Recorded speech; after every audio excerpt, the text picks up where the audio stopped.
Para continuar, cederemos la palabra al licenciado Jorge Enrique Martínez Montiel, que fungirá como moderador de la mesa.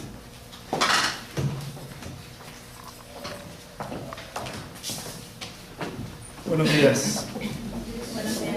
Compañeros, maestros, el Instituto Estatal de Investigación y Posgrado en Educación, a través de la Maestría en Educación Media Superior y de la materia Psicología y Desarrollo del Adolescente, a cargo de la doctora María del Carmen Padilla, les da la más cordial bienvenida a la realización de la mesa redonda con el tema La violencia, crisis, patologías o pandemia en la adolescencia. La violencia toma una forma particular en los seres vivos que los conduce a una lucha permanente por la defensa del territorio, la supervivencia del individuo y de la especie, que se expresa de manera espectacular por la desnutrición o la sumisión de unos ante otros. A continuación, me voy a permitir presentar a los participantes de la mesa. Nos acompaña la doctora Silvia Mendoza Mares, clínico obstetra. Ella actualmente trabaja en el Hospital Vivo y tiene su consultorio de manera independiente, para quien pido por favor un aplauso. Nos acompaña también la doctora Mariana Carvajal Sáenz. Ella es nutrióloga. Ella brinda asesorías privadas sobre nutrición. Muchas gracias. Con nosotros nos acompaña la licenciada María del Rosario Mendoza Loredo. Ella es trabajadora social y psicóloga, directora general de la Asociación Civil Perfume de Paz.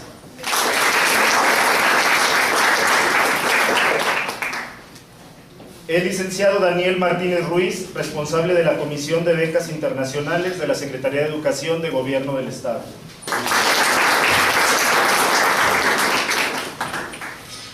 El maestro en Educación e historiador Juan Antonio Ruiz Martínez, inspector de la zona escolar en el nivel primario.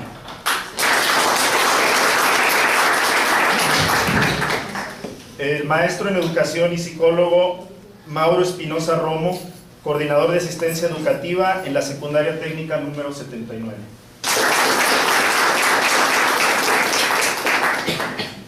También nos acompaña la psicóloga Alejandra Romero Galicia. Ella es facilitadora del programa Constrúyete.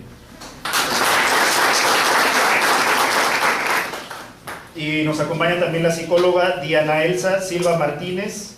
Ella también trabaja en el programa Constrúyete. La dinámica de la mesa redonda, voy a hacer una pequeña introducción sobre el tema de la violencia. Posteriormente los participantes iniciarán con la discusión, el debate sobre el tema. Posteriormente daremos una sesión de preguntas y respuestas donde ustedes les pedimos por favor para que vayan pensando en las preguntas que les van a hacer a los participantes. Entonces me voy a permitir hacer la introducción sobre la violencia y posteriormente seguiríamos con la discusión. El término violencia es una traducción del vocablo latino violentia, derivado de la raíz violo, que quiere decir atentar, violar. Su sentido primero alude a una fuerza vital presente en el origen de la vida. En otros términos, violencia incumbe a la lucha por sobrevivir. De ahí su conexión primordial con la cultura como algo referido también a cultivar, construir, habitar, morar. Para construir una morada, el hombre tiene que violar la materia que se opone a esa forma, o atentar contra el otro que impide su acción formadora. La violencia de los jóvenes, en efecto, ha llegado a ser desde algunas décadas un problema de salud pública, aun cuando estos jóvenes son más a menudo víctimas que autores de ella. Pero el carácter a menudo espectacular de esta violencia juvenil, su ausencia de motivaciones claras, la gratuidad aparente de muchos de estos gestos, sin beneficio para el interesado, no pueden más que aumentar la preocupación y el desasosiego de los adultos y maestros que atienden a estos jóvenes. Es en el hombre en quien la violencia adquiere su dimensión más trágica por el hecho mismo de la conciencia que tiene de ella y porque la hace objeto a la vez de una represión sin igual, por las prohibiciones que pesan sobre ella y de una extensión sin límite también sin equivalente. Damos paso ahora a los comentarios de los invitados, por favor, sobre el tema de la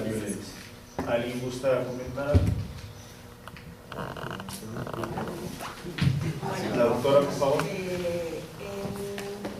Es conocido que la situación de violencia dentro del reino animal está relacionada con dos funciones principales, que son celo y alimento. Esto es el motivo por el cual los animales se comportan de esta manera, para conseguir su alimento y en periodo de celo para conseguir el apareamiento.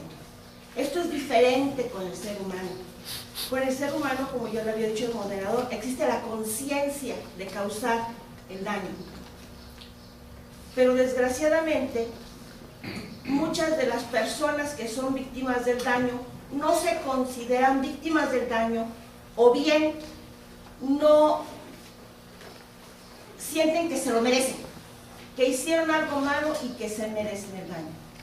Dentro de la violencia tenemos tres participantes. El matón, por así decirlo, el que hace el bullying. Bullying viene de la palabra inglesa bull, que significa matón, ¿sí? Entonces es el matón, la víctima y las personas que están alrededor, que vendrían siendo los testigos, ¿sí? Entonces, aquí la situación es que el matón, por así decirlo, el malo, en muchas ocasiones no es realmente un malo, sino es una persona que dado su proceso de educación, ¿sí?, está enseñado a que lo que pasa en su casa se repite. Esto quiere decir, el abusado se convierte en abusador. Ahora, curiosamente, dentro de las personas en casa que provocan esta situación, en la mayor parte son las madres las que someten a los hijos al maltrato. No los padres, las madres, con intimidación, violencia psicológica, violencia verbal y a veces con violencia física. Dentro de este tipo de violencia, como ya les he mencionado, tenemos la violencia verbal, la psicológica, la violencia física, la violencia de género, la violencia sexual, y tenemos el autodaño, la automutilación, el daño que se puede causar el adolescente a sí mismo, sintiendo que está despreciado, se siente mal, se siente menos, siente que se merece el castigo por algo malo que él hace. ¿Sabe qué? Me pegan por esto. Igual que la mayor parte de las mujeres maltratadas en casa, que ya vendría siendo mi tema, violencia de género y violencia sexual, ¿sí? El esposo les pega, es que tuvo problemas en el trabajo, sí me quiere, pero es que yo me porté mal, es que los niños lo pusieron de género y por eso se quitó conmigo, y esa vendría siendo la situación de violencia de género. Entonces los adolescentes lo ven en casa, y al verlo en casa, ¿qué es lo que sucede? ¿Saben qué? Es su patrón normal, me tiene que pasar. Si no me pegan, no me quiere. Y la situación de la explicación que dan en ¿por qué te quedas con él? ¿Por mis hijos? ¿Porque a dónde voy? ¿Por qué? La explicación real es porque están enamoradas. No es amor, están enamoradas, sienten un sentimiento que es una ilusión, que no es real, ¿sí? Y por eso se quedan. Ahora, dentro de la violencia sexual, que vendría siendo la que menos se reporta, porque en nuestro México se reporta solamente aproximado, de los casos de violencia viene siendo aproximadamente un 7% la violencia sexual, lo cual no es real. Y no es real, ¿por qué? Porque se oculta. ¿Por qué se oculta? Por vergüenza. Y generalmente la violencia sexual la sufren los adolescentes y adolescentes, varones y mujeres, ¿sí? Ambos. O sea, hay una preferencia de sexo hacia las adolescentes, pero también los hombres pueden sufrirla. ¿De parte de quién la sufren? En el 70% es a manos de alguien que representa figura paterna, padre, padrastro, abuelo, siguiendo con las personas más cercanas a su casa, tíos, hermanos, primos, posteriormente con la gente que tienen cercana, vecinos, amigos, pero la mayor parte de la gente, de las veces la persona abusada, conoce al abusador. Solamente en el 15% de los abusos sexuales, la persona no conoce a su abusador. Entonces, aquí está la situación de hacerles conciencia al respecto. ¿Por qué se oculta? ¿Por qué no se demanda? Pero la mayor parte de las veces es por pérdidas familiares, sociales. Si le hago caso a mi hija que mi esposo le está molestando, ¿qué significa? ¿Sí? Si le hago caso a mi hija de que su prima le está molestando, me voy a pelear con su mamá, que es mi hermana. ¿Sí? Entonces, ¿cuáles son las pérdidas y dónde la madre, los padres, no se ponen la pila para darle el corte a esta situación? Aparte de esto, tenemos también la situación de cómo toma la sociedad y hasta el gobierno a las adolescentes. Tienen derechos reproductivos, tienen derechos de información y tienen derechos sexuales. Entonces, por ejemplo, un día llega me habla una mamá de una paciente. Oiga, le encontré en su bolsa a mi hija una receta suya por anticonceptivos. Mi hija dice que es de su amiga. Y yo, ¿sí? O sea, créale, señora, ¿sí? ¿Tiene usted autorización para darle anticoncepción a una muchacha de 15 años? Le digo, mire, yo no sé si su hija es mi paciente. No recuerdo, y si me acordara, no se lo digo. Pero si fueran de ella, ¿qué prefiere? ¿Que sea responsable y se cuide? ¿O que salga con un embarazo que ella no quiere? Y usted tampoco. Pero es que tiene 15 años. Si quiere saber algo sobre esto, tiene que pedir una orden legal. Si es menor de edad. Con una orden legal yo tengo que abrir el expediente. Si es mayor de edad, usted no puede hacer nada. ¿Sí? Pero ahí están los padres, negándole al adolescente la situación de que pueda cuidarse. Las mismas autoridades gubernamentales les promueven el método anticonceptivo a las pacientes que ya tuvieron un hijo. Llegan a la clínica y entonces sí saben que promuevanles porque tienen 15 años, para que no se llene. Vamos a ponerle algo, vamos a ponerle un dispositivo, vamos a ponerle, pero no hacen la promoción antes. Y cuando uno trata de hacer la promoción, por ejemplo en escuelas privadas, una escuela privada donde estuvieron mis hijos, llegan a 6º año, va a empezar lo de anticonceptivos, me ofrezco para darles una plática a los chicos sobre métodos anticonceptivos. No sabemos qué tanto quieren sus padres que sepan. Yo creo que a estas alturas tienen que saber. A lo mejor en nuestro tiempo pues estaban más reprimidos, había menos libertades, nos podían jugar un poco más, ¿sí? Y aún así teníamos que saber. Ahora que está tan difundida esta situación, tienen que saber. Ahora, dentro de la violencia de iguales, que vendría siendo la violencia entre novio y novia adolescente, ¿sí? Las adolescentes no confían en sus madres, confían en su grupo de amigas. Entonces aquí valdría la pena hacer conciencia a los testigos, ¿sí?, de la violencia entre la pareja y otros tipos de violencia para que tomaran cartas en el asunto. Entre menos aislado esté la víctima, mejores resultados. Muchas gracias, doctora Silvia. Hablando sobre la violencia de género, la violencia sexual, la violencia en la adolescencia, hacemos referencia al cuerpo del adolescente, sexualmente maduro, como uno de sus ejes preponderantes. Este cuerpo, sin embargo, puede alternar vivencias de unidad y fragmentación que acompaña a un funcionamiento psíquico donde por momentos haría aparición un vacío de pensar. Es entonces donde el acto cobra una dimensión privilegiada. Maestro Juan Antonio Ruiz, ¿algún comentario? Bueno, quisiera agregar un poco más. Yo estoy de acuerdo con la doctora. Ella habla de una cultura de violencia. De hecho, bueno, la violencia se reproduce y son patrones de conducta que se reproducen principalmente en la familia. pero la familia no es la única que participa en la cultura de violencia. Sí, para que exista una cultura de violencia participan otros elementos de la sociedad. Y lo vemos muy claramente. En este momento está participando, por ejemplo, la televisión, con muchos programas de violencia. Programas que miran los niños y los adolescentes. Eso fortalece la cultura de violencia que existe a veces en la familia. Pero no nada más es la familia y es la televisión. También los partidos políticos, también otros participantes de la sociedad están fomentando esa cultura de violencia.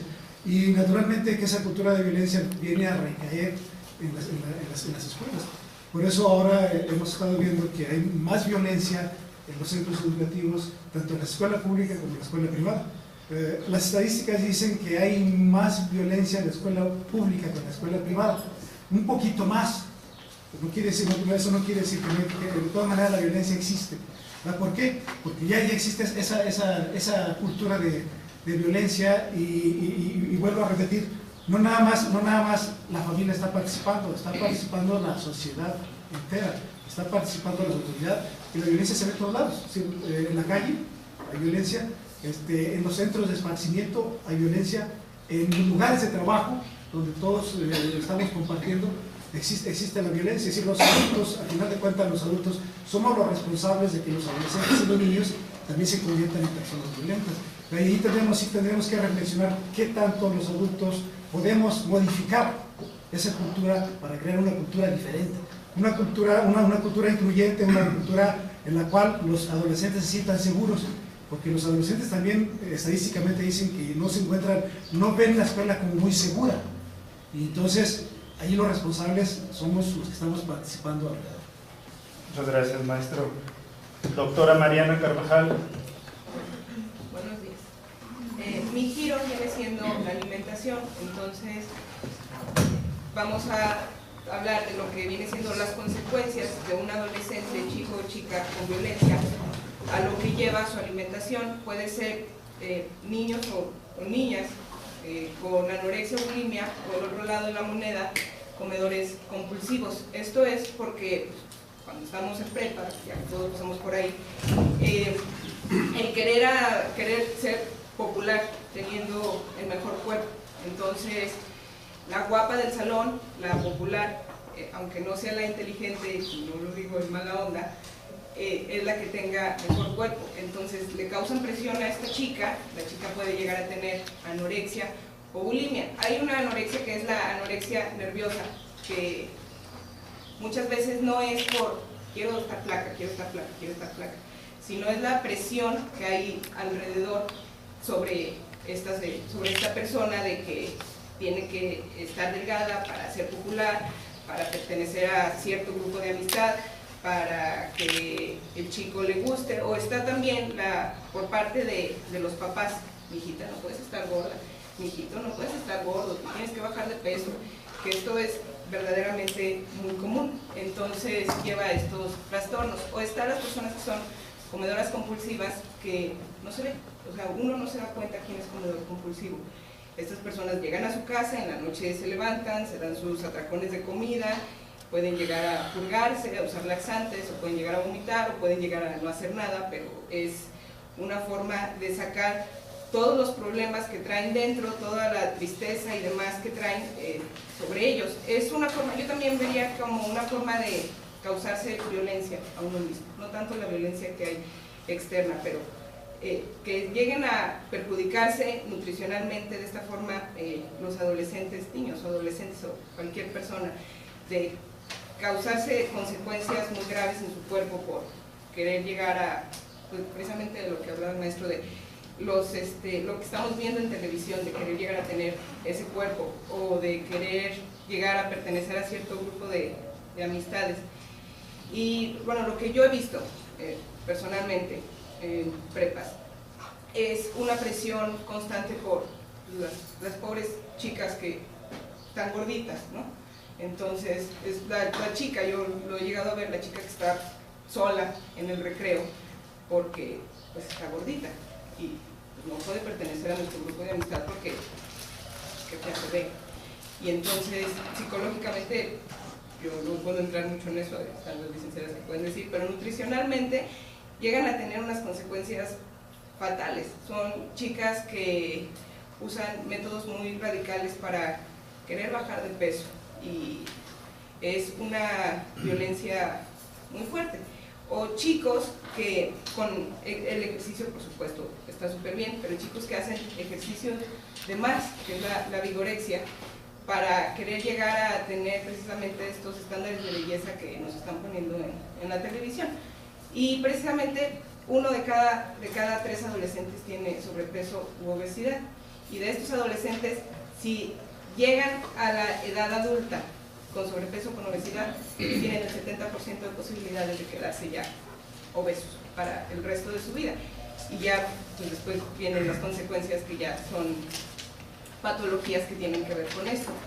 Pero yo sí diría que ahorita obviamente ya todo está más destapado, ya está más destapada la anorexia, la bulimia, la vigorexia, y pero sí, yo creo que ahorita sí se está llegando a un tope que antes no veíamos. Hay colegios privados aquí en San Luis que tienen que cerrar, a la hora de los recesos tienen que cerrar los baños, porque las chicas comen y van inmediatamente a vomitar, y hay un colegio en especial que taparon el baño, y entonces empezó a salir pues, el vómito por los baños de que estaba ocurriendo esto. Entonces dijeron las personas, los maestros, ¿ahora qué hacemos? Cerramos los baños. Pues no pasa nada, se puede ir a vomitar a un jardín o vomitan en donde sea, no hay ningún problema con que cierren los baños. Es afrontar la situación de otra forma, es enseñarles a alimentarse correctamente, aceptar el cuerpo. Nadie va a tener el cuerpo perfecto a menos que se haga una cirugía y esté así precisamente guau, pero si no, todos son cuerpos normales y hay que aprender a aceptarlos. Y a enseñarle a nuestros hijos, enseñarle a los chavos desde chicos que el estar súper delgado pues no es estar sano. Los niños, al igual que los niños gorditos, no es que sea un niño sano. Y si ya vemos un niño gordito, aguas en la adolescencia, porque si se estanca ya de adolescente, cuidado. Y ya, si ven que hay niños o adolescentes ya gorditas o gorditos, una gran posibilidad de que sean buleados, y pues ahí se acaba con su autoestima y con otras cosas. Pues gracias, doctora Mariana. Estamos escuchando diversos factores que ocasionan la violencia y cómo los adolescentes son conscientes de esta situación, pero por formar parte de un grupo incluso hasta aceptamos el tipo de violencia. ¿No es así, maestro Mauro? Así es. Bueno, antes que nada, buenos días a todos ustedes. Sabíamos que el magisterio está feminizado, pero no pensé que tanto. ¿Dónde están los profesores? Y qué bueno que están aquí. Qué bueno que están aquí porque pues esa es una de las posibles alternativas que, como necesidad para atender este problema, que son básicas: la preparación y lo importante de escuchar estas diferentes miradas para ampliar un poquito más el concepto, las ideas y sobre todo pues, el tipo de acciones que realizamos en nuestro trabajo. Yo quisiera primero que nada comentar y hacer un esquema que voy a platicar, a comentar. Voy a tratar de voy a acudir a un marco de referencia para ubicar todo lo que yo voy a hablar, no voy a hablar mucho, se los juro. Primero, luego después platicaré un poquito de algunas experiencias y también describir un poquito mi área de trabajo, la violencia que nos encontramos en el nivel secundario, para que luego, si en el lapso de las preguntas y respuestas hay interés de parte de alguno de ustedes en profundizar en algo, lo haremos con mucho gusto. Yo aquí acudo a Joan Galton, que Joan Galton es un especialista en la ONU. Él siempre está presente en los diferentes conflictos que tienen los países y que están reunidos con la intención de llegar a acuerdos, a tratados, a convenios, porque sí es cierto, la violencia se presenta o surge si es que no existe la capacidad de la mediación o de la negociación. Eso es muy importante. Yo aquí también tengo otra pregunta que me está haciendo ruido en la cabeza: si la violencia es innata en el ser humano. Decía Gandhi también, Mahatma Gandhi, el apóstol de la no violencia, él también lo afirmaba, que una de las características o de las capacidades básicas del ser humano era la violencia. Y sí es cierto, nos distinguimos de los animales, por eso que se ha comentado como conciencia, que nos permite pues tener un poquito de control, si es que hay educación, si es que hay reflexión, tener un poquito de control sobre lo que es la violencia. John Calton ha hecho un triángulo de la violencia y es lo más general que yo me he encontrado en esto de violencia, porque él clasifica toda la violencia en 3 aspectos básicos. El primero es la violencia cultural, que es asumida o que es dirigida desde lo que es el arte, el cine, todas las diferentes manifestaciones de la cultura, que a través de ella, porque recordemos que una de las características básicas de la violencia es el querer imponer o el querer conseguir algo, y a veces de manera inconsciente no nos damos cuenta que nos están metiendo ahí estereotipos, prototipos, necesidades a través de los medios de comunicación, y eso es violencia. Es una violencia muy disfrazada, muy tenue, muy sublime, que no nos damos cuenta. Entonces, este es un tipo de violencia que es el cultural.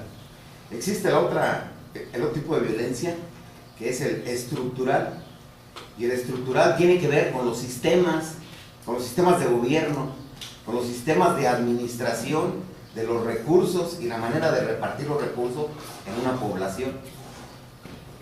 ¿Y por qué digo esto?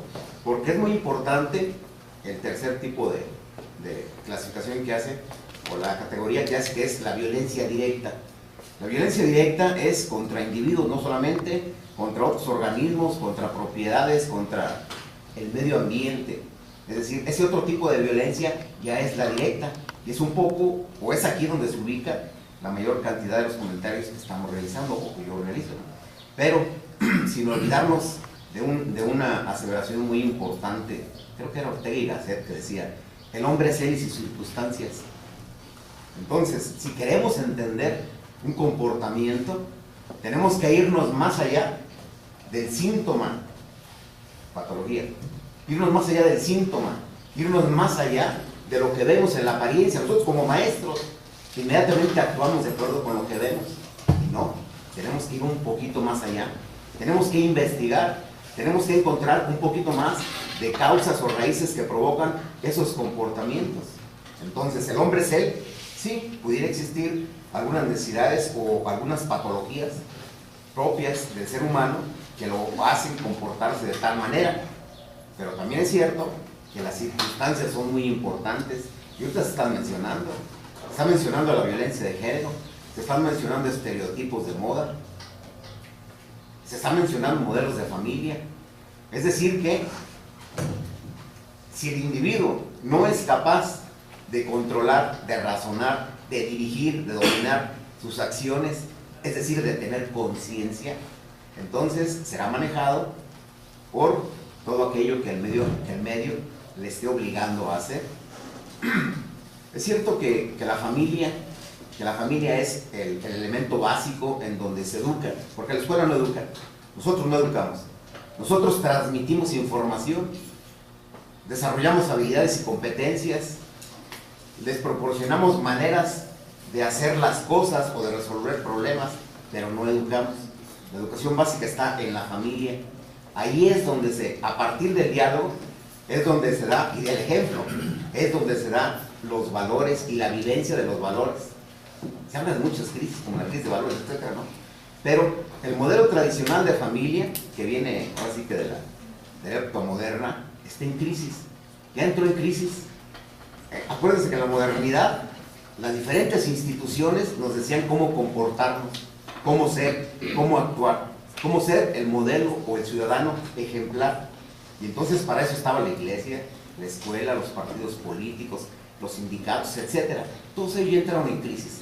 Todos ellos tienen falta de credibilidad en la ciudadanía. Y no se digan los adolescentes. Los adolescentes ahora que han entrado a la globalización mediante las TICs, principalmente el internet, ellos ven todos los diferentes modelos que pudieran ser, y que sin embargo les generan ahora sí que la inseguridad de ser o no ser. Ya no es lo que decía Shakespeare, ¿verdad? El hecho de ser o no ser, ahora es qué modelo sigo yo. Y por eso es que hay tanto grupo contracultural, que así le llamamos, en la sociedad, siendo de manera muy diferente a como era lo que se dice la normalidad. Entonces, la modernidad sí nos educaba de esa manera porque todas las instituciones tenían un objetivo específico de hacer determinado tipo de ciudadanos. Luego entró la posmodernidad, y en la posmodernidad la característica básica es la crisis de todo. Y viene la anarquía, viene el rechazo a todo lo establecido. Y ahora, con esta globalización, no solamente hay una diferencia generacional de 30 años de edad. Yo cuando entré a mi adolescencia, me acuerdo, empecé a usar el teléfono, empezó a difundirse la televisión en blanco y negro. Ahora, esa tal brecha generacional es de avances tecnológicos. Y ahora es año tras año. Y año tras año, el modelo anterior ya no nos sirve, ya tiene otras características superiores el nuevo modelo. Y entonces, eso es parte de la posmodernidad. Pero ahora nos vamos a otro extremo. Es decir, la sociedad está evolucionando como un Big Bang, la ley del péndulo. Si antes existía una familia autoritaria que imponía y que el padre era el que mandaba y que no permitía, y no había posibilidades de diálogo, pues eso está mal. Llegó Freud y decía por ahí que no debemos de generar complejos, no debemos de regañar, no debemos de castigar o reprimir porque generamos complejos que luego se transmiten en problemas. Y bueno, pues nos fuimos al extremo. Y lo vimos con Piaget también. El alumno tiene que aprender por sí mismo. Pues que aprenda. Muy cómodo, ¿verdad? Ese es el otro extremo. Entonces, con Freud también pasó lo mismo. Los papás nos empezamos a sentir culpables de reprimir o de castigar. Y entonces existía un temor, o existe un temor en las familias actuales, de que el hijo le falte al respeto o pierda el amor, el cariño que le tiene. Entonces, por lo tanto, hay que dejarlo que haga lo que quiera. Es el famoso laissez-faire, el dejar hacer, dejar pasar. Entonces, estamos en el extremo ahorita, en esa hipermodernidad que habla Lipovetsky. Estamos en ese extremo. Bueno, pues vamos a regresar. ¿Qué es lo que viene posteriormente? Ese regreso del péndulo para tener otro tipo de familia diferente, en donde seamos como iguales, en donde tengamos libertades, donde tengamos comunicación, en donde ya nos reconozcamos como personas, como individuos, tanto el hombre como la mujer, pero también que en la responsabilidad veamos la posibilidad de hacer una familia y ser responsables del desarrollo de esa familia. Y bueno, casos de familias ahorita, como lo comentaron aquí, pues en el sector en el que yo trabajo, que es en el medio suburbano, estoy hablando allá de la colonia Cactus, por allá trabajo yo. Tenemos una escuela secundaria en el turno vespertino, 400 alumnos.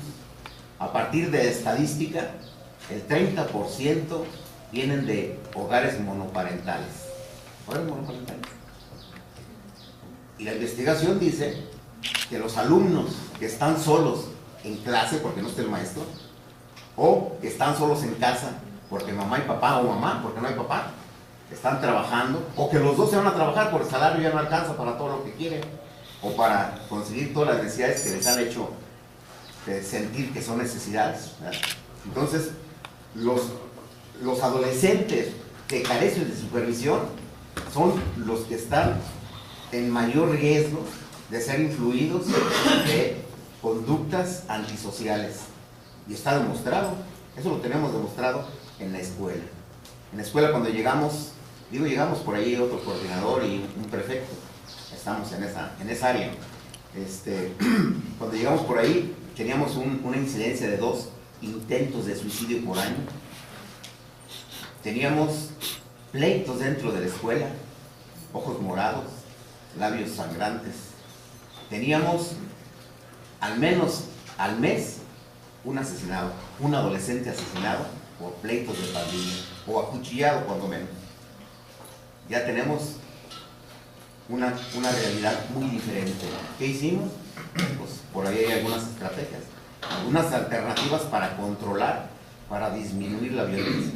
en su momento, si a alguien le interesa, nos podemos comentar. Gracias. Muchas gracias, maestro Mauro. Comenta algo muy importante sobre la violencia, que es querer imponer o conseguir algo, también como el papel fundamental de la familia para que el adolescente siga su curso y no se desvíe. Cuando un padre u otro adulto se preocupa por el comportamiento de su hijo, tiene que seguir los pasos necesarios para llevar al adolescente a que se le haga una evaluación completa y comprensible por un profesional de salud mental cualificado. El tratamiento a tiempo por parte de un profesional puede ayudar y tiene como objetivos ayudar al joven a controlar su ira, expresar su frustración y su enfado de manera apropiada, asumir responsabilidades por sus acciones y aceptar las consecuencias. Además, se tienen que tratar los posibles conflictos familiares, escolares y los demás que se presenten. Licenciada María del Rosario Mendoza, comentario, por favor. Bueno, muchas gracias. Pues a mí me toca atender, a mí me toca recibir. A mí como trabajadora social me toca recibir todos esos datos, ¿verdad? Hacer un diagnóstico, analizar cada detalle para poder mirar a ese adolescente, para poder darle el lenguaje exacto, para ver esa patología, qué sufre, qué le duele, qué es esa impotencia, qué es esa rebelión que está haciendo una fortaleza en el área sexual, en el área de mi manera de alimentarme, cómo quiero destruir o con esa acción de suicidio, no puedo contigo pero me suicido para dejarte con el paquete a ti, te destrozo a ti, cómo voy a atender, cómo voy a mirar. Está una obra de arte, el arte, esa pintura, el grito, esa imagen deforme y que está un grito mudo y hay un dolor, hay algo interno, hay algo profundo y allá al fondo están unas sombras, unas imágenes viendo en esa pintura, en esa obra de arte, tal vez oyentes sordos, tal vez como otra obra de arte, Las Meninas, donde están todos viendo de una manera diferente, entornos diferentes. Y muchas gracias por esta invitación porque son puntos de vista tan diferentes. Si podemos unir todo esto y sobre todo lograr ver cómo encontrar la punta de esa madeja tan enredada. Lo que yo he observado en lo que a mí me corresponde es que hay una gran necesidad de ese papá, hay una gran necesidad de esa mamá. Muchos adolescentes dicen es que de repente ya estaba teniendo sexo porque quería ser tocado, porque quería sentirme amado, lo que decía la doctora, el celo. Tenemos como seres humanos necesidad de convivir con otros seres humanos, necesitamos tener confianza, necesitamos tener seguridad, necesitamos esa válvula de escape que a veces es la esperanza, luchando contra la esperanza, pero cuando se logra tocar el corazón de ese adolescente, puedes ver que ellos de lejos huelen la hipocresía del adulto, huelen el dolor, la amargura de la madre, huelen el dolor de la víctima que es mamá, del tirano que es papá, de la desesperación, de la angustia, de la ansiedad. Y el adolescente dice, ¿a dónde voy? Entonces, ¿qué es la droga? ¿Qué es el alcohol? Simplemente es para calmar mi ansiedad, simplemente para calmar mi dolor. Hay mucho dolor, pero cuando vemos a ese adolescente ya aparte, ya solo, y lograr tocar ese corazón y abre totalmente su corazón, puedes ver que es un diamante, puedes ver que tiene sensibilidad y puedes ver que está enojado, puedes ver que se siente impotente. ¿Cómo nos sentimos cuando veo un joven que su mamá, madre soltera de él, después tiene un hermanito, hijo de un drogadicto, y hace unos días dice, sí puedo, entré a la universidad, pero pedí prestado, no tengo dinero, con mis lentes rotos, con una impotencia, con una desesperación, violencia en la economía, violencia, pero cuando ese bebé nace, grita, no tiene lenguaje, llora, la ginecóloga dice, tengo que darle la nalgadita, que grite ese bebé. Nosotros como seres humanos lo vamos a enseñar a hablar, hablar. Ahora, ¿qué es la patología? ¿Qué es ese invasor? ¿Qué es lo que va a venir a traer esa pandemia que puede atacar mi país, que puede atacar tantas cosas? O sea, es algo invasor, es algo que viene a adueñarse y a nutrirse de tu dolor, de tu angustia, de tu ansiedad. He visto cambios, he visto dolor, no es fácil, es un proceso, pero quiero decirles algo muy importante. Yo he tenido supervisores, yo he tenido directores, yo he tenido maestros, pero en mi vida solamente ha habido un padre. Es necesario tener ese padre, o sea, a madre, o tomar una imagen, alguien, como decía, un modelo a seguir. Y quiero decirles algo, a veces es un maestro, a veces es un tío, a veces es el abuelito, a veces es un vecino que dice el joven, ay, ¿cómo ese vecino tiene ese automóvil? ¿Cómo lo puedo lograr? Pero de la manera correcta. Ahora algo muy importante, los adolescentes con ellos mismos son leales. Con ellos mismos, a ellos les interesa la opinión del igual, pero el problema que el adolescente igual no tiene la experiencia y la madurez de un hombre anciano que tiene la experiencia y la sabiduría. Nosotros ya venimos de allá, nosotros ya cometimos nuestros errores y ellos, aunque tienen toda la información, no saben, no la han sabido recibir, porque si al adolescente le dices, te vas a enojar, o le dices lo contrario, ellos te van a llevar la contra. Simplemente porque se quieren rebelar y porque están enojados. Ese es mi punto. Gracias, licenciada Rosario. Menciona algo muy importante, me voy a permitir repetir, dice, tocar el corazón del adolescente para descubrir el diamante. Licenciado Daniel Martínez, ¿algún comentario, por favor? Primero, muchas gracias por la invitación. Es para mí un motivo de enorme orgullo y placer estar el día de hoy aquí, ver a algunos compañeros y a algunos que fueron mis maestros. Eso me motiva muchísimo. Me invitan Imani, Chankel y Anaje a que participe en este foro y me dice que si tengo alguna experiencia de violencia. Revisando los expedientes en el programa de Becas Internacionales, tenemos un solo caso y quisiera compartirlo con ustedes y describirlo en la norma reinante en toda institución es la disciplina y el orden. Entonces los reglamentos escolares señalan que aquel que tiene un acto de violencia pues puede ser sancionado o inclusive expulsado de la institución. Entonces imagínense un programa de traer becarios del extranjero que se pelean aquí, no tendría efecto, pero este caso lo voy a narrar porque sí lo tenemos registrado. Este chico viene de una nación que se llama Ruanda. Ruanda está en el continente africano y hay un cierto antecedente que quiero describirles. Nos manda a llamar a la Dirección General de la SEP porque a propuesta de la compañera Rosario Green, no sé si lo ubica, Rosario Green era la segunda de a bordo de las Naciones Unidas cuando el periodo del egipcio Boutros Ghali. Boutros Ghali siempre andaba en gira, entonces ya tenía que atender las cosas. Ella es mexicana, después fue en el periodo del presidente Ernesto Zedillo Ponce de León nuestra ministra de Exteriores, nuestra secretaria de Exteriores, posteriormente fue senadora y encargada de los bienes exteriores en el Senado, una mujer vinculada a estas acciones. Y llegan los primeros chicos de Ruanda. Cuando llegan los primeros chicos de Ruanda, pues lo reciben. Para esto los chicos llegaron hablando inglés, francés y una lengua que se llama Kinyarwanda, porque todos esos chicos hablan diferentes lenguas. Aquí está Yacuba Kemanani, que ha de hablar, no sé si malenque o malenque, bambará. Entonces era difícil comunicarnos con ellos y llegan a un curso de español para extranjeros.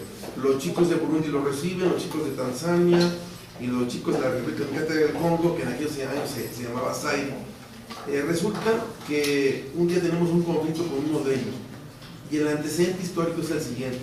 En 1994 ellos pasan por un genocidio donde la etnia Tutsi, que es la etnia menor, tratan de eliminar a los de la etnia Tutu. Al traerlos acá con nosotros, se prolonga ese conflicto. Cuando se veían en los pasillos se decían de cosas en sus lenguas, nosotros no les entendíamos, pero originaba un conflicto entre ellos.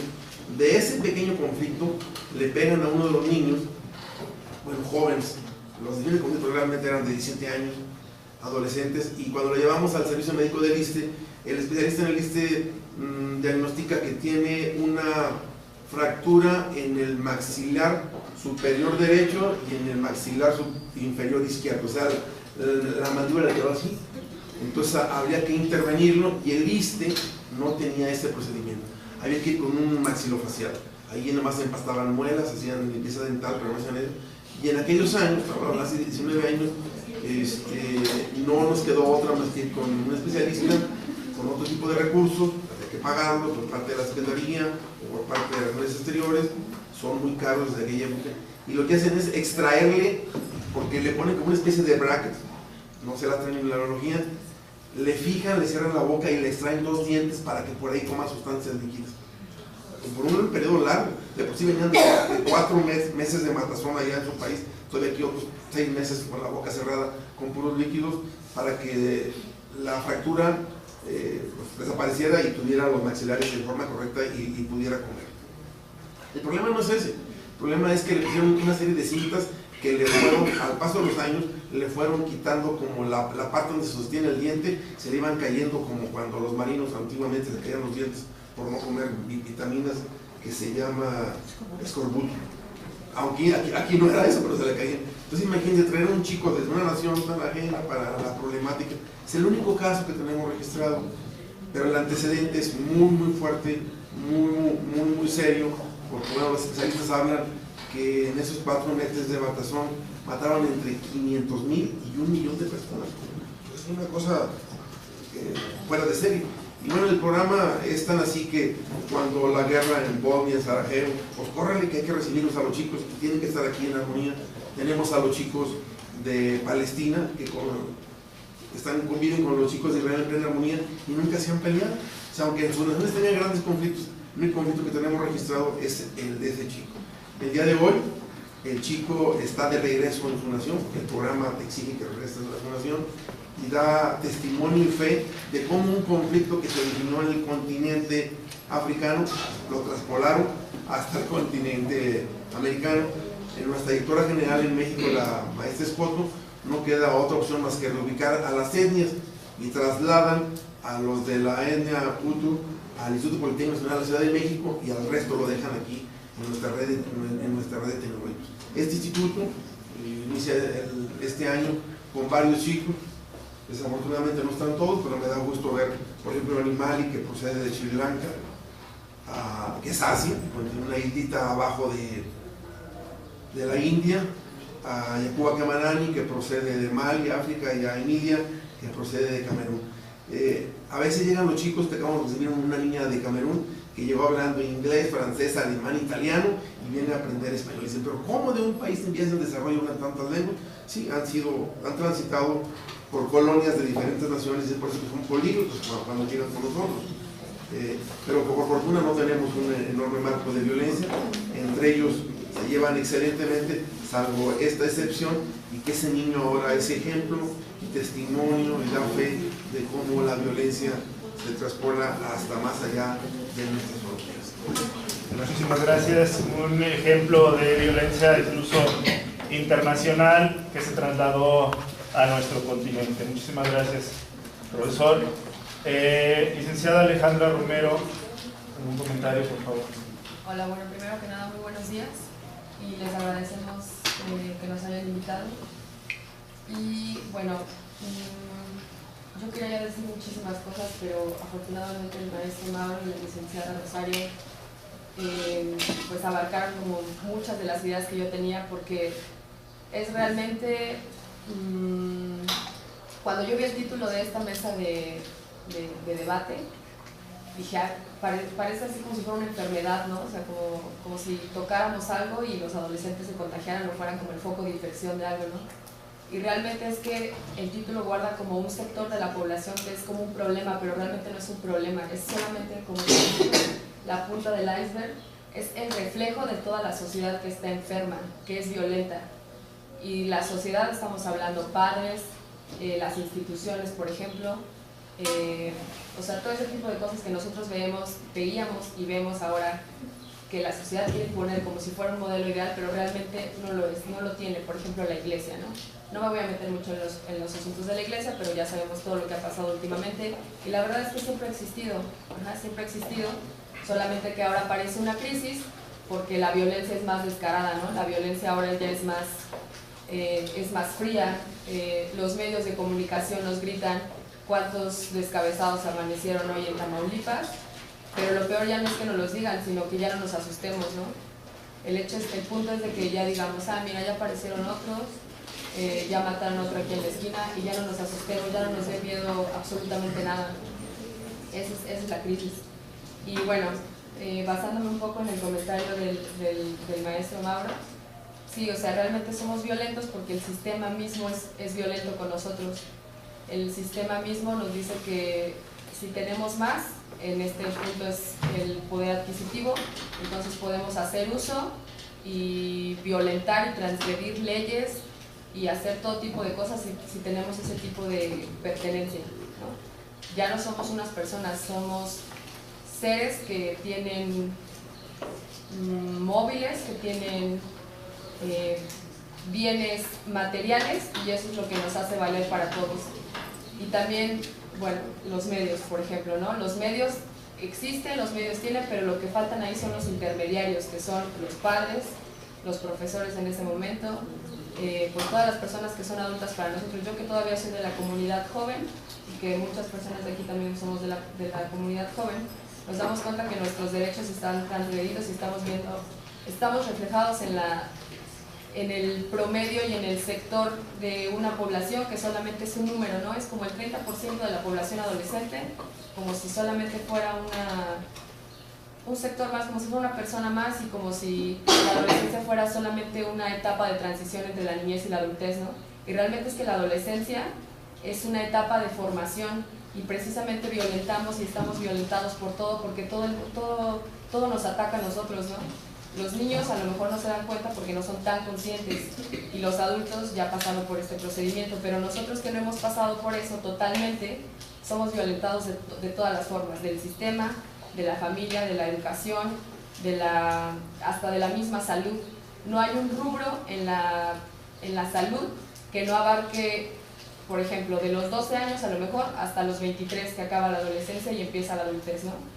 Por ejemplo, vemos en el carnet mismo, en la ficha misma del Seguro Social, que solamente hay una me parece que de 15 a 59 años, ¿no? O algo así. Los adolescentes necesitamos otro tipo de atención, precisamente porque no somos parte de ese otro sector de la población.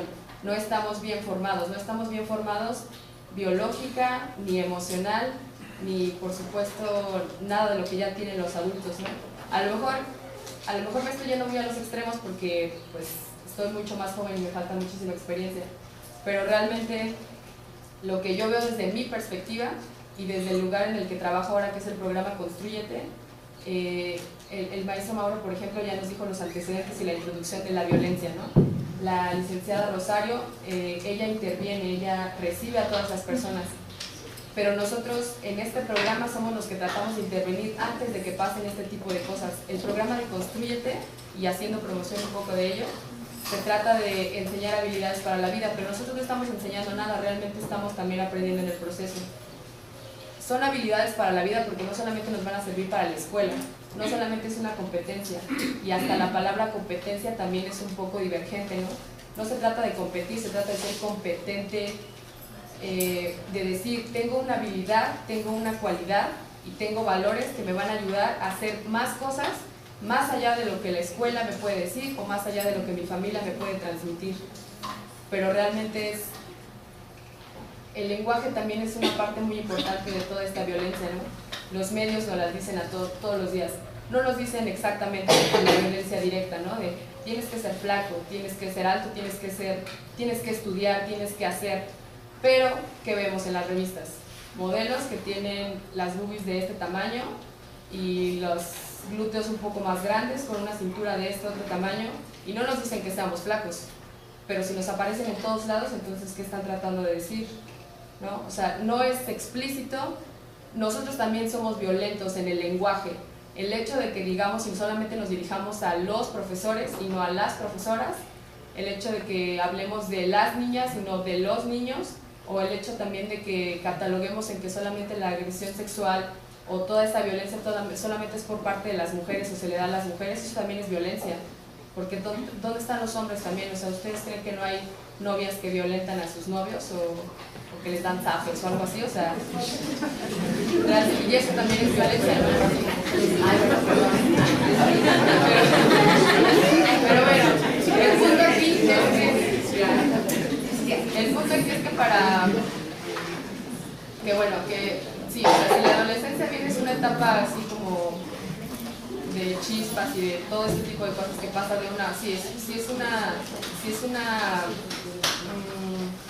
es un salto hacia la adultez, ¿no? Pero realmente no es un procedimiento nada más, ¿no? O sea, pasan muchísimas cosas de formación. El mismo sistema también nos hace ser violentos, nos hace tomar decisiones cuando tenemos 16 años y tenemos solamente 2 años de preparatoria y nos pide que elijamos una carrera que nos guste, que podamos ser productivos y que lo hagamos de buena gana para toda la vida. Eso es violentar, porque no estamos tomando en cuenta más allá de nuestra madurez emocional, ni física, ni biológica, porque realmente no estamos diseñados para eso, para tomar ese tipo de decisiones a los 16 años, o a los 17, ni siquiera a los 18. ¿No? Ahora yo me doy cuenta que mi carrera sí me gusta y todo, pero es que me gustaría haber hecho mucho más cosas o haber hecho otra más, ¿no? Pero bueno, eso es otro. El punto es que los adolescentes sí somos, yo también soy adolescente y soy de la comunidad joven, y realmente sí me doy cuenta con este título que sí estamos en una crisis, pero no porque ahora sea más, sino porque solamente es más descarada. Y lo más descarado es que ya no tenemos tanto miedo y que ya nos sorprendemos tanto de las cosas que pasan alrededor. Lo más descarado y lo más feo es que somos indiferentes ante la violencia. Somos indiferentes cuando el vecino tira la basura y no le podemos decir, no podemos ser asertivos y decirle, ¿puede recoger por favor su basura? No somos asertivos para decir ese tipo de cosas y somos indiferentes. Somos indiferentes cuando vemos que están asaltando a alguien y no podemos llamar a alguien más para defenderlo. Somos indiferentes cuando vemos las noticias y no podemos apagarlo para ver algo mejor o para convivir con nuestra familia.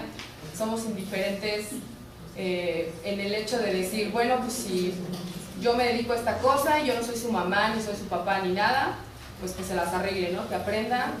Y eso no es con todos, no es nada más con los adolescentes, es con los niños, con los mismos adultos, ¿no? Entonces, bueno, esa es mi opinión hasta ahora de la violencia. Gracias, licenciada Alejandra. Estamos viendo cómo la adolescencia en sí no es un problema, sino es el reflejo de la sociedad y cómo nos hemos acostumbrado a este tipo de violencia. Se puede decir incluso que estamos conviviendo con el enemigo, con los medios masivos de comunicación, y cómo nos hemos acostumbrado tanto a la violencia que incluso ya la aceptamos y la reproducimos. Licenciada Elsa, comentario por favor. Bueno, antes que nada, gracias por la invitación. Y bueno, voy a ser un poco repetitiva porque pues venimos como de la misma línea, Alejandra y yo.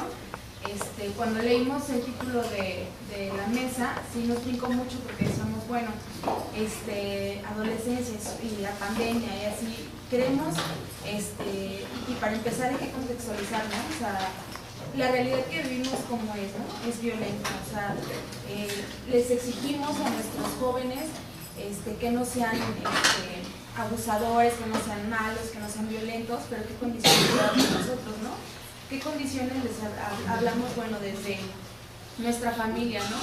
Desde nuestra familia donde los chavos son vistos como, ay, este es chavo, ¿no? Así como, luego se le va a pasar, ¿no? O sea, para empezar es violentar, ¿no? Porque la adolescencia, bueno, nosotros trabajamos de una manera, de una perspectiva juvenil, donde nosotros no vemos a los chavos como pues eso, ¿no? Como que, ay, no, este chavo y no es maduro y no tiene capacidad de decidir y no es sujeto de derecho, ¿no? Nosotros, por lo contrario, manejamos la perspectiva juvenil donde creemos y trabajamos por asegurar estos derechos de los jóvenes, donde tienen derecho a una vida digna, a una vida de no violencia, y bueno, pasa todo lo contrario, ¿no? También, o sea, vemos una realidad muy distinta, ¿no? Donde aparte somos como bien buenos para juzgar, ¿no? O sea, vemos un chavo pandillero, vemos un chavo, pues que sabemos que a lo mejor anda como con narcos o en esta cosa, y lo primero que hacemos es juzgarlo, ¿no? Así como, no, pues ya valió, ¿no? Este chavo, ¿no? Y eso es a mí lo que me brinca mucho, ¿no? Como que creemos que las chavas que a lo mejor, ya tuvieron un hijo a los 15, 14 años, o que ya andan en pandillas, o que ya son drogadictos, es como, ya lo perdimos, ¿no? O sea, como ya no hacer nada y ni siquiera Si aparte no tomamos a los chavos como sujetos de derecho, a esos menos, ¿no? Es como, pues ya valió este chavo. Entonces, nosotros a lo que le apostamos es a las habilidades para la vida, que es un modelo que manejamos, que a lo mejor no podemos cambiar, aunque yo quiera, el contexto cultural de violencia que vivimos, pero sí podemos darle más herramientas a los jóvenes, por ejemplo, ¿no? Toma de decisión, autoestima, ¿no? Que creo que hablaban mucho del tema de la anorexia, la bulimia, o a lo mejor todo eso parte pues, de no quererte, ¿no? De estos modelos mediáticos de ser perfecto, ¿no? De aparte tienes que ser perfecto, tienes que ser rico y tienes que ser feliz. O sea, aguanten, o sea, ¿qué condiciones me están dando? ¿Me están dando buenas fuentes de empleo? Pues no. Me están dando, por ejemplo, las instituciones que me den como capacitación o que me enseñe cómo cuidar mi sexualidad, a cómo comer, a cómo alimentarme, pues no. Entonces, creo que sí es muy importante que no satanicemos tanto y que más bien veamos de dónde viene, porque la violencia no solo no viene del chavo que es violento, ¿no? Y que agrede, o sea, viene de cómo le enseñaron a él y cómo le enseñaron a sus papás, ¿no? Entonces es como algo que viene de muy atrás, y que valdría la pena como mirar, ¿no? No solamente como satanizar. Gracias, licenciada. ¿Algún comentario de los participantes, por favor, doctora? Como respuesta a la pregunta del profesor, Mauro. Al profesor Mauro, sí, la agresividad o la violencia es inherente al reino animal, es una cosa que tenemos con nosotros. De hecho, hay un reflejo que se llama de enfrentamiento o huida. Cuando una persona se ve sometida a una amenaza, tiene dos opciones, ¿sí? Opción de vida y opción de muerte. O le corres o atacas. Es una situación común de todos los elementos del reino animal. Es una descarga de adrenalina que nos hace enfrentar el problema o salir corriendo, ¿sí?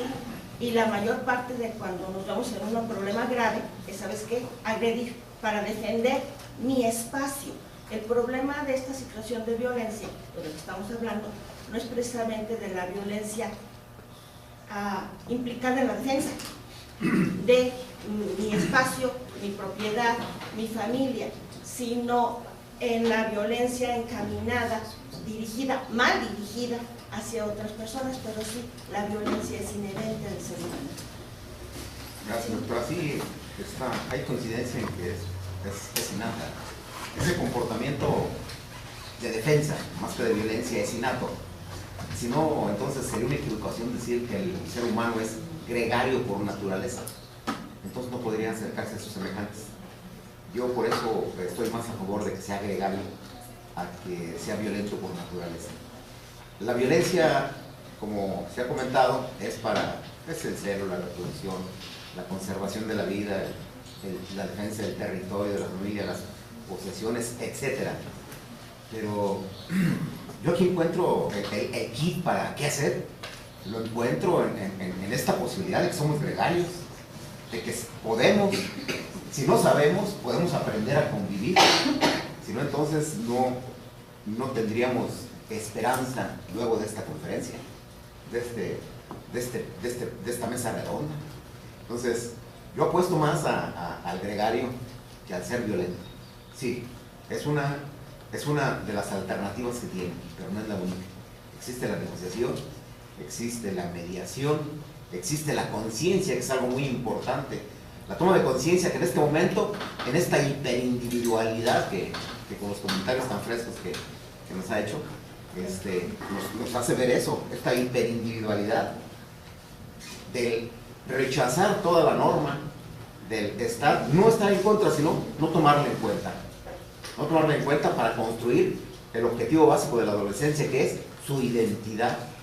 Ese es el kit de la adolescencia, la construcción de la identidad. ¿Y de dónde obtener esa identidad? Si los modelos, a través de lo que el adolescente consulta en internet, son miles o cientos en el mundo, y por su parte, en el contexto específico en el que vive, hay ausencia de padres y en ocasiones ausencia de docentes, en ocasiones, ¿verdad? Y entonces sí es cierto lo que se comentó aquí. Por eso es que los compañeros ocupan el mayor tiempo con sus amigos. El adolescente va más con los compañeros que con la familia. Y es por eso, porque puede expresar sus emociones, sus opiniones sin ser censurado, de manera abierta, con confianza y además retroalimentándolo también de la misma manera. Que es cierto, si no existe la experiencia, sin embargo esa retroalimentación sí permite generar el razonamiento, analizar las contradicciones y entonces ir construyendo su propia lógica que tiene en su cerebro el adolescente, ¿verdad? Entonces yo apuesto a ser gregario. Gracias, maestro Mauro. Doctora Mariana, por favor. Bueno, vamos a hacer de cuenta que estamos como en un café y les voy a contar algo personal que le estaba contando a la doctora, el por qué no debemos quedarnos callados. Yo entré a la Universidad Autónoma en el 2004, salí de estar toda mi vida en la escuela de mujeres y entró a la Universidad Autónoma, escogí la carrera, abrí el folleto y dije, ingeniería química, sí, me metí. Todo empezó bien hasta que llegó después un maestro que ya después ahorita con los años veo que estaba muy joven, tenía 28 años. El maestro me hizo la vida imposible, me acosó de una forma, o sea, espantosa. Yo me quedé callada, siempre he tenido, tengo mi carácter y todo, pero no pasó de más el maestro, trató, pero no pasó de más. Pero yo me quedé callada, no le dije a mis papás, en esa época tenía un novio muchísimo más grande que yo, no le dije a él, nada más supo un amigo, salía él, y aparte él me decía así, ay, el profesor te sienta adelante para verte. El profesor se portó muy mal conmigo, y yo me quedé callada y pasaron los años, ya pasaron muchos años, y este año me entero que el profesor es acusado por violar a una chava de 18 años, ahí en la facultad. Y entonces dije, sí, yo no conocía, o sea, no conozco a la chica. Ahorita pues ya le llevo unos cuantos años, no conozco a la chica. Me enteré que fue violada de una forma muy violenta, que hasta el mismo director de la facultad dio un comunicado y dijo que aparte de que le pedía disculpas a la chica, le pedía disculpas a sus padres por cómo la habían violado, que era el profesor que a mí me había acosado. Entonces, ya después, ahorita ya con los años y todo, digo, chin, o sea, en ese momento podía haber dicho, este fulano está haciendo esto, alguien ayúdeme, alguien pélenme, mamá, papá, a las autoridades y todo, pero como que lo vi así como que, ay, bueno, o sea, ya ni modo, ¿no? Y lo dejé pasar. Y entonces yo nada más, por eso les digo que mi amigo el que supo, pues también de menso, se quedó callado. Entonces, de haber hecho algo, estas cosas, esto que pasó ahorita, es una chica violada y una chica con intento de violación, son dos chicas, 18 años, por Dios, son muy chicas. Yo ahorita tengo 28 años y veo las cosas muy diferentes, que no son tantos, son más de 10 años, pero a los 18 años yo me acuerdo y decía, yo veía, sobre todo llegando de la escuela de pura mujer, con maestras mujeres, ay, un profesor que es buena onda, ay, qué buena onda, sí, profe, sí. Y pues, si hubiera hecho algo yo en ese momento, tal vez la chica que fue violada no hubiera sido violada.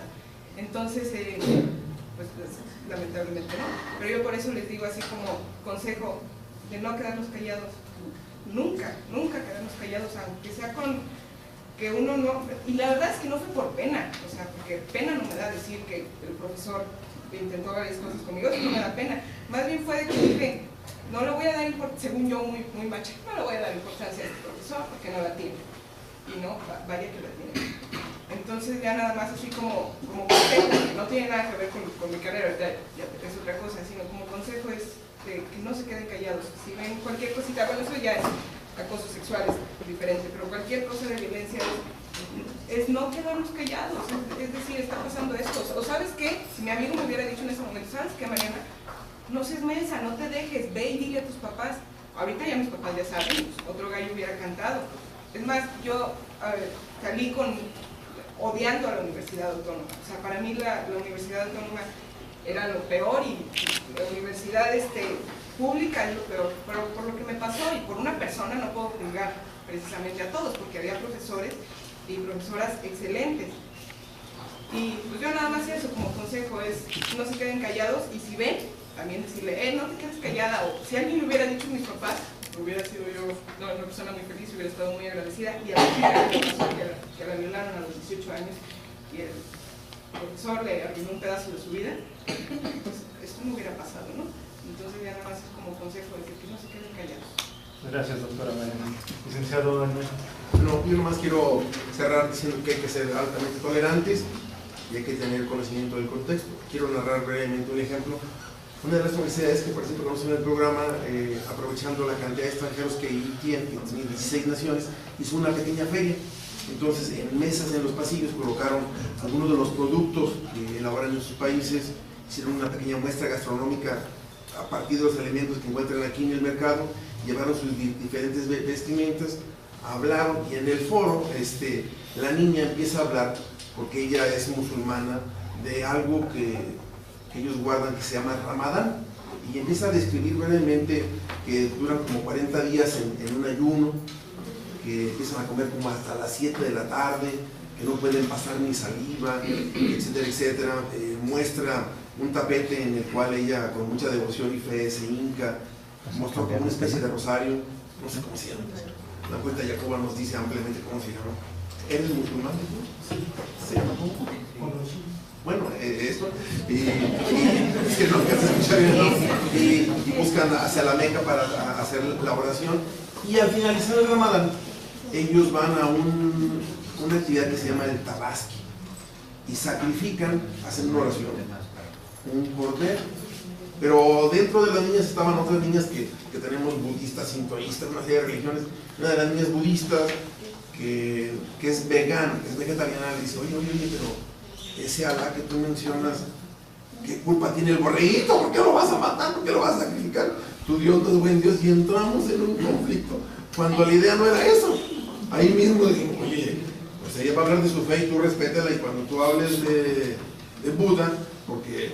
Y luego la niña le pagó con la misma moneda, porque la niña abre su cartera y trae una hojita y dice, ay, esto, lástima que no esté animal, y ahorita para que nos diga la hojita, dice, esta hojita es de un árbol sagrado donde Buda hizo oración y me protege. Y la otra niña, ¿cómo esa hojita te va a proteger si eso no estás? Yo tengo en mi casa 400. Entramos en un conflicto porque no entendemos a respetar las creencias del otro y somos tolerantes. Para nosotros nos es tan llamativo porque pues aquí mi experiencia era de católicos, guadalupanos y cristianos, pero en el programa me han llegado de tantas religiones que nos sorprenden, los chicos que tenemos de Irak, de Irán, de Siria, con esas religiones tan singulares que describen muchas cosas, porque los atendemos con mucho respeto y hemos aprendido a respetar sus deidades, sus formas políticas, sus diferenciaciones, porque pues para ellos es tan común. Ellos dicen que pueden tener hasta 7 mujeres. Yo no puedo mantener ni una, no sé cómo es, tener 7. Una que tengo no me doy abasto. Y cuentan que no, y tengo varios trabajitos y no así puedo. Ellos cuentan que cada mañana su padre va y le da a cada una de ellas dinero para las diferentes acciones que tienen que hacer en el hogar. Entonces nos sorprenden muchas de las cosas, hemos aprendido muchos de ellos. Algunos que vienen de regiones desérticas, ¿cómo ahí tienen una medicina si no hay ni una hierbita? ¿Cómo le hacen? Entonces, este programa nos ha permitido aprender muchas cosas de ellos y les pedimos que sean altamente tolerantes. Cuando llegaron a esta institución, hablamos con nuestro jefe del departamento, el maestro Rubén Rodríguez Barrón, habla con el profesor Salvador Quevedo Pérez, y dice, hay que prepararnos, tomar conciencia al docente y los compañeros de la llegada de estudiantes de otras naciones con otros usos, modelos, costumbres, pues para compartir con ellos. Ya que este niño Jacoba luego les cuente más ampliamente lo que es el Ramadán y el Tabaski. El año pasado compartí con ellos el Tabaski, me hicieron favor de invitar, en unas bandejas la comida se come con las manos, a cada uno le dan un espacio y ya se agarra la comida de una vuelta y se la va a llevar. Lo que me llamó la atención es que también invitaron a mi hija, y de aquel lado comían las mujeres y de este lado comimos los hombres. No sé si así sea siempre, porque como en mi casa nos mezclamos hombres y mujeres. ¿Quién lavó los trastos? Bueno, yo no. Los lavaron muy singular, muy rica la comida, nos encantó. Pero bueno, son de las cosas que se comparten, como que ser muy, muy tolerantes. También tenemos un ejemplo, por eso citaba esto, en una universidad donde el maestro le dice al alumno, oye tú negrito, ven para acá, esto. Y entonces había que decirle al compañero, bueno, una diferencia racial, y que ese negrito tiene su nombre. El negrito se llama Usman Bangora, y claro, fue a Derechos Humanos a manifestar y decir que se llama Usman Bangora porque la maestra lo llamaba con otra expresión, ni siquiera afro, ni afrodescendiente, no sé, a algunos hasta un apodo así muy bello, ¿verdad? Él decía que negrito, pues se sentía incómodo con la expresión diminutiva y decía que el tono en que se lo decía era hiriente. Entonces tenemos que aprender muchas cosas para evitar la violencia. Imagínense ir a Derechos Humanos, y pues con la licenciada Palomino, nuestra jefa jurídica, entonces tenemos que prepararnos para ello, de que yo tengo que llamarle al otro por el nombre que él tiene o por la forma que a él le gusta que se le llame.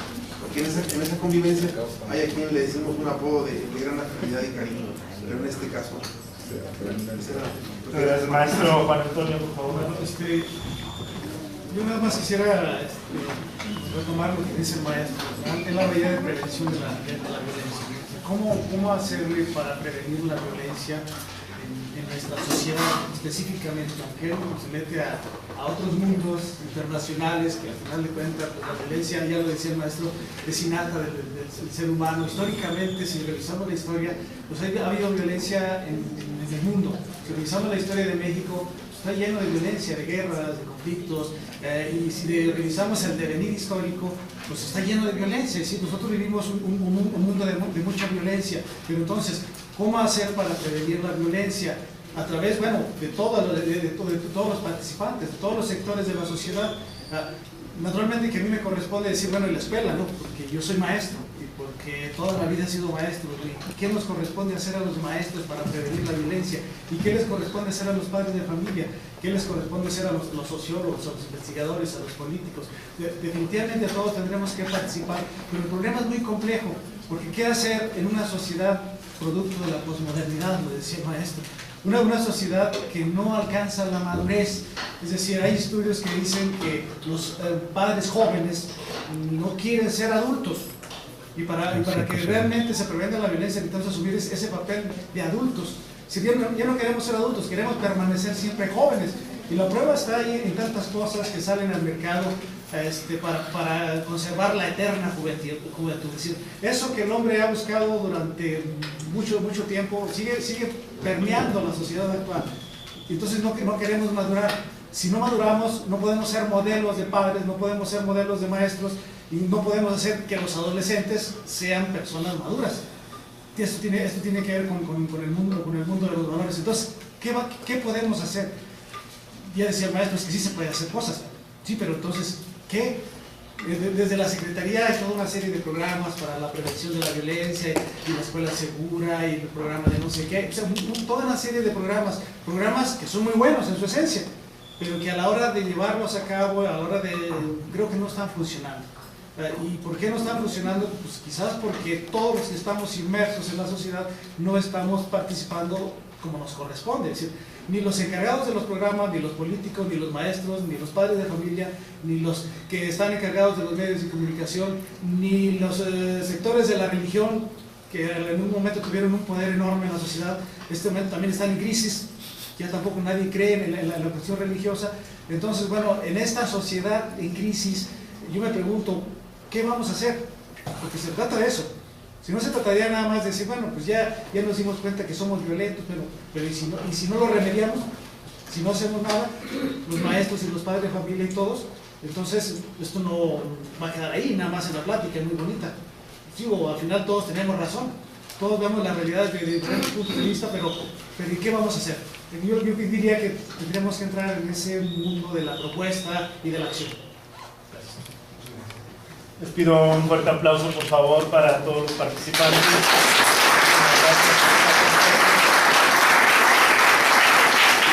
Vamos a dar paso, por favor, a la sesión de preguntas y respuestas. Por ahí mis compañeros me hicieron favor de pasarles algunos papelitos para que, por favor, redacten sus preguntas.